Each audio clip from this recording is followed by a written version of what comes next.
Saan ka namin maaabangan? Saan ka ba namin mapapanood? Maabangan niyo po ako dito sa Artista Salon. Nakukulot araw-araw. Siyempre po, tuloy po naman tayo sa GMA. Meron pa tayong contract doon. So, yun. Mga inquiries. At siyempre, kay nanay. Si nanay ang nag-alsahan eh. Ako manager niya. Kamusta manager si Nay? Walang ginagawa yan. Hintay lang yan. Siyempre, yung mas maganda talaga yung pakiramdam mo, yung concern eh. Yun ang importante doon eh. Na kahit wala kaming ginagawa madalas, binibigyan niya ako ng allowance.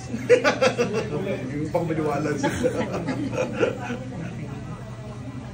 Anong napanalunan mo? Sorry, bukal ka ngayon? Apo, same po. Bukal pa rin. Pang ilang ano na?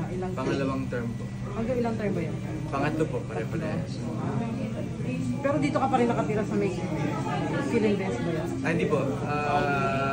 Weekends dito ako sa Manila kasi dito po yung Manila ko. Pero lagi po ang LIC. Oo nga, syempre. Supportahan niyo po, Artista Salon. Ito po ang aming panibagong main branch. Paano mo na pagsasabay yung pagiging bukal sa pag-action? Time management po, mahirap po ngayon kasi may anak na din ako, so kailangan kong bantayan talaga. Mas importante yung pamilya sa ngayon. Pero syempre yung tiwala ng tao, mahirap po nga hindi pagbigyan sa kailangan talaga ibigay yung kanilang nararapat na ibigay. Pero kaya naman. Anong show mo sa GMA? Wala po. Ano yung huli? Yung Attorney Matias. Bago lang. Nag-campaign po kasi, so nagpaalam ako after campaign. May nag-iintay kami ng bagong show. Movie? Wala. Hintayin nyo, may 20s na naka-line up. Wow! Alam mo yan, Reggie, may tawag ko sa'yo. Kumusta ang pagiging daddy?